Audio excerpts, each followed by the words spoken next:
మన ప్రభు అయిన యేసుక్రీస్తు పరిశుద్ధ నామములో ఈ పాడ్కాస్ట్ ద్వారా వాక్యం వింటున్న ప్రతి వారికి నా హృదయపూర్వకమైనటువంటి వందనాలు. దేవుడు మిమ్మల్ని దీవించునుగాక. కీర్తనల గ్రంథం 68వ కీర్తన 19వ చరణం. ప్రభువు స్తుతినందునుగా భారము భరించుచున్నాడు, దేవుడే మాకు రక్షణకర్త అయి ఉన్నాడు. చదివినటువంటి వాక్య భాగంలో మనము గమనించవలసినటువంటి పాఠ్యం ఏదనగా, అనుదినము ఆయన మన భారము భరించుచున్నాడు.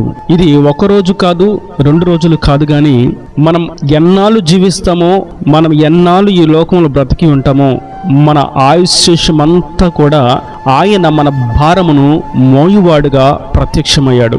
మనము ఆరాధిస్తున్నటువంటి ప్రభు మనకు నిజమైనటువంటి రాజు. ఆయన మన నాయకుడు.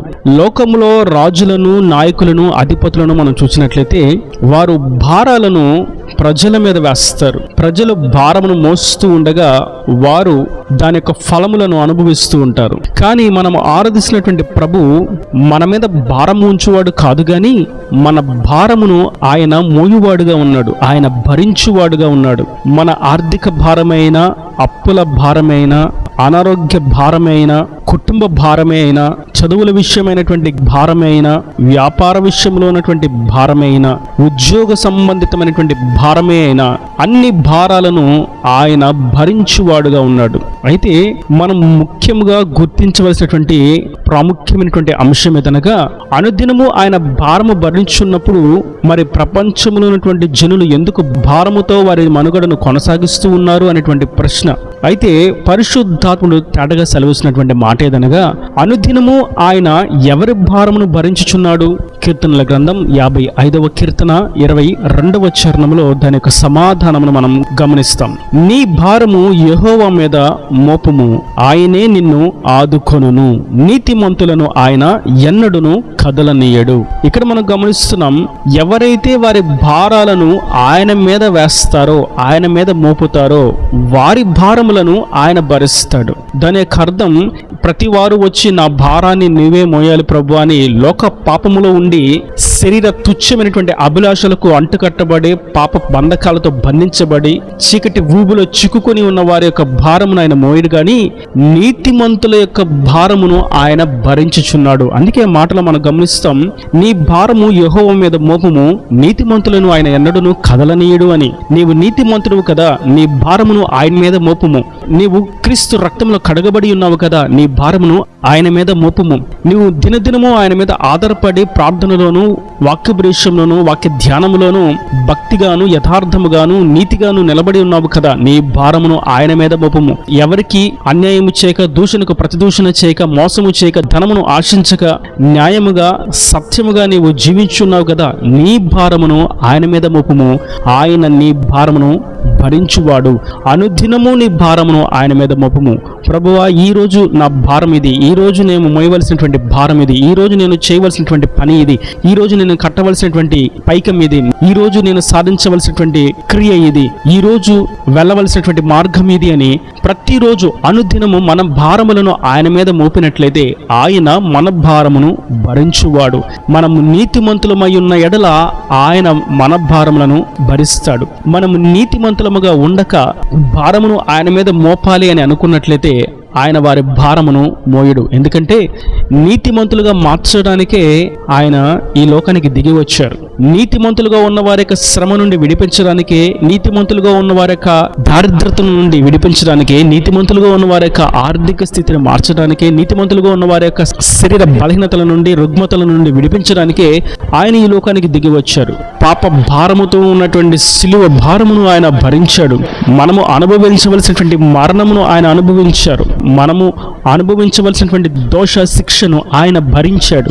ఇలా మనం చూస్తున్నట్లయితే ఆయన మన పాపాల నిమిత్తం రావాల్సినటువంటి శిక్షను అంతటినీ భరించాడు. కాబట్టి మనము ఆయన రక్తంలో కడగబడి, నా భారమును, నా పాప భారమును మోసి నన్ను విమోచించిన నీకే నా భారమును అప్పగిస్తున్నాను అని మనము నీతిమంతులముగా మార్చబడి ఆయన మీద మన భారమును మోపినట్లయితే అన్ని కోణాలలో ఆయన మన భారమును భరించువాడై ఉన్నాడు. ఇంకా యెషయా గ్రంథం 53వ అధ్యాయంలో మనం చూస్తాం, ఆయన మన రోగముల భారమును కూడా భరించాడు. శరీర రుగ్మతలను ఆయన ఎరుగనివాడు, కుటుంబ భారం ఆయన ఎరుగనివాడు, ఆర్థిక భారం ఆయన ఎరుగనివాడు అని మనము అనుభవిస్తున్నటువంటి భారాలు ఆయనకు తెలియవు అని అనడానికి లేనేలేదు. అన్ని కోణాలలో ఆయన మన భారమును భరించిన వాడు. అయితే నీతిమంతులుగా మార్చబడిన వారి యొక్క భారమును ఆయన ఇక మీదట కూడా భరించువాడై ఉన్నాడు. ఎందరైతే ఆయన తట్టు తిరిగి యేసుక్రీస్తుని నోటితో ఒప్పుకొని హృదయమందు విశ్వసిస్తారో వారి యొక్క భారములు ఆయన భరించువాడై ఉన్నాడు. మనం నీతిమంతులంగా మార్చబడక నా భారమును మోయేవాడు ఆయనే అని నామకార్థముగా భక్తి చేస్తూ పైకి భక్తి గల వారంగా కనిపిస్తూ లోపల భక్తిలో ఉన్నటువంటి శక్తిని ఆశ్రయించకుండా, ఆయన ఆత్మతో నింపబడకుండాను, మారు మనసు పొందుకొనకుండాను, ప్రార్థించకుండాను, వాక్యము ధ్యానించకుండాను నిలిచి ఇంకను కంటికి నచ్చినట్లుగా, మనసుకు నచ్చినట్లుగా, హృదయం కోరుకున్నట్లుగా, శరీరానికి కావలసినట్లుగా జీవిస్తూ ఉంటే ఆయన వారి భారమును మోయడు. మనం ఇజ్రాయేలీలను చూసినట్లయితే వారికి కలిగినటువంటి భారాన్ని బట్టి, బరువులను బట్టి, మోయలేని గంపలను బట్టి నలిగిపోతూ విసిగి వేసారినటువంటి అనుభవాల్లో ఆయనను వేడుకున్నప్పుడు ఆయన ఇజ్రాయేలీలను 40 సంవత్సరములు పక్షిరాజు వలె ఆయన తన రెక్కల మీద వానిని ఎత్తుకొని మోసుకుని భారమును భరిస్తూ తీసుకుని వెళ్ళాడు. ఒకడు తన కనుపాపను కాపాడుకున్నట్లుగా ఆయన వారిని కాపాడాడు.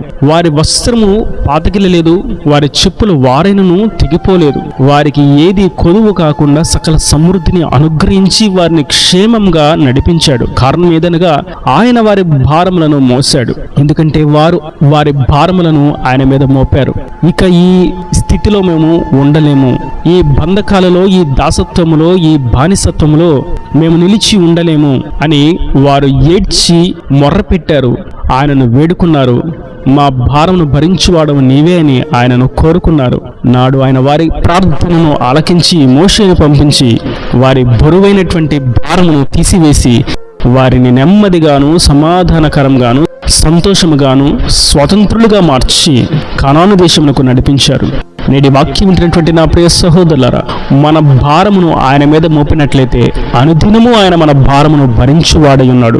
ఎవరి భారమును ఆయన భరిస్తాడు అని చూచినట్లయితే నీతిమంతుల యొక్క భారమును ఆయన భరిస్తాడు. మరియు మన భారమును ఆయన మీద వేసినప్పుడు ఆయన భరిస్తాడు, ఆయన మీద మోపినప్పుడు ఆయన భరిస్తాడు. ఇందును గురించి పేతురు కూడా తన పత్రికలో రాస్తాడు. పేతురు రాసినటువంటి మొదటి పత్రిక 5వ అధ్యాయము 7వ వచనములో, ఆయన మిమ్మల్ని గూర్చి చింతించుచున్నాడు గనుక మీ చింత యావత్తు ఆయన మీద వేయుడి. ఆయన మన భారమును భరించడానికి సంసిద్ధుడై మన ఎదుట నిలబడి ఉన్నాడు. కానీ మనము మన భారమును ఆయన మీద వేయక మనమే మోసుకుందాం, మనమే భరిద్దామని అనుకుంటూ ఉన్నట్లయితే నిశ్చయంగా ఆ భారమును మనం మోయలేము. అది ఏదైనప్పటికీ మనంతట మనం ఏ భారమును మోయలేము. ఆయన మీద మన భారమును మోపినట్లయితే ఆయన మన కొరకు సకలము సమకూడి జరిగిస్తారు. కాబట్టి మేలిన దానిని మన జీవితంలో నెరవేరుస్తారు. కాబట్టి ఆయన మనకు ఆశీర్వాదకరమైనటువంటి స్థితిని అనుగ్రహించి మనలను నిలబెడతాడు. కనుక నేటి వాక్యం ఉంటున్నటువంటి నా ప్రియ సహోదరులారా, మన భారమును మనమే మోసుకోవాలి, మనమే భరించాలి అనే ఆలోచనను ప్రక్కన పెట్టి మన యొక్క ప్రతి భారమును ఆయన మీద వేసినట్లయితే, మోపినట్లయితే అనుదినము ఆయన మన భారమును భరించువాడు. నేడు మనం గమనిస్తున్నట్లయితే కుటుంబంలో ఉన్నటువంటి యజమానిగా, తండ్రిగా, భర్తగా ఉన్నటువంటి కుటుంబ పెద్ద కుటుంబ భారాన్ని మోయలేని వాడుగా, కుటుంబాన్ని విడిచి వెళ్ళిపోయేవాడుగా ఉన్నాడు. బిడ్డల భారాన్ని నేను మోయలేను అని కన్న తల్లి విడిచి వెళ్ళిపోయినదిగా ఉన్నది. తల్లిదండ్రుల భారాన్ని నేను మోయలేను అని కడుపును పుట్టినటువంటి బిడ్డలు విడిచి వెళ్ళిపోయేవారుగా ఉన్నారు. సమస్య రాకముందు నేను నీతో ఉంటాను, అన్ని విషయాల్లో నేను నీకు తోడుగా ఉంటాను అని చెప్పినటువంటి ప్రాణ స్నేహితులు సమస్య వచ్చినప్పుడు నేను నీతో పాటు ఈ భారాన్ని మోయలేను అని వెళ్ళిపోయేవారుగా ఉన్నారు. ఇలా మనం చూస్తున్నట్లయితే అన్ని కోణాలలో, అన్ని రంగాలలో, అన్ని విషయాలలో కూడా ఎవరు కూడా మన భారాన్ని మోయలేరు. మనల్ని విడిచి వెళ్ళిపోయేవారే తప్ప మనతో పాటు భారాన్ని భరించేవారు లేరు. ఒకవేళ భారాన్ని మోసినప్పటికీ వారు ఎంతవరకు మోయగలరో అంతవరకే నేను మోయగలను అని అంటారు తప్ప మన భారమును వారు మోయలేరు. కానీ మనము ఆరాధించినటువంటి మన ప్రభువు మన భారమంతటిని మోయేవాడు. అది ఒకరోజు కాదు, 2 రోజులు కాదు, 1 సంవత్సరం కాదు, కానీ అనుదినము మన జీవితాంతము కూడా ఆయన మన భారమును భరించువాడై ఉన్నాడు. అందుకొరకు ఆయన నలగొట్టబడ్డాడు, అందుకొరకు ఆయన సిలువ వేయబడ్డాడు, అందుకొరకు ఆయన మరణించాడు, అందుకొరకు ఆయన పునరుద్ధానుడయ్యాడు. అందుకొరకు ఆయన మహిమను విడిచి ఈ లోకానికి శరీరధారిగా దిగి వచ్చి మనలను విమోచించాడు. కనుక మన భారమును ఆయన మీద వేద్దాం. ఆయన ద్వారా సమాధానాన్ని, నెమ్మదిని, విశ్రాంతిని, స్వాతంత్రమును పొందుకుందాం. పాప బంధకాల నుండి విడిపించబట్టకు, భౌతిక బంధకాల నుండి విడిపించబట్టకు, అప్పుల బంధకాల నుండి, ఆర్థిక బంధకాల నుండి, శరీర సంబంధమైనటువంటి బంధకాల నుండి విడిపించబట్టకు మన భారమును ఆయన మీద వేసి మనము స్వాతంత్రమును పొందుకుందాం. దేవుని ద్వారా దీవెనలను అనుభవించుదాం. నా దేవుని మాటలు ప్రతి వారి హృదయంలో నిరకటి ఫలింపు చేయను గాక. ఆమెన్. God bless you. తలల వంచి కన్నులు మూసినట్లయితే మీ కొరకు చిన్న ప్రార్థన. ప్రేమ స్వరూపీకరణ కటాక్షంగా నా తండ్రి, నా ప్రభు, ఈ వాక్యం ప్రతి వారిని మీరు నిండాలుగా దీవించండి, ఆశీర్వదించండి. అనుదినము మీరు మా భారమును భరించువారుగా ఉన్నారు. మా భారమును మీ మీద మోపాలని, మేము నీతిమంతులుగా మార్చబడాలని, నీ రక్తంలో కడగబడినప్పుడే మీరు మా భారమును భరిస్తారని మీరు సెలవిచ్చారు. ఈ వాక్యం ప్రతి వారు వారి భారమును మీ మీద మోపినట్లుగా వారి భారమును మీరు భరించి వారికి నెమ్మదిని, సమాధానాన్ని, విశ్రాంతిని కలుగు చేసి నీ త్యాగంలో ఉన్నటువంటి దీవెనను వారికి అనుగ్రహించి నీ రాకడ రాజ్యాన్ని సిద్ధపరచమని యేసు పరిశుద్ధ నామమున ప్రార్థించి వేడుకుంటున్నాను తండ్రి. ఆమెన్. ఆమెన్.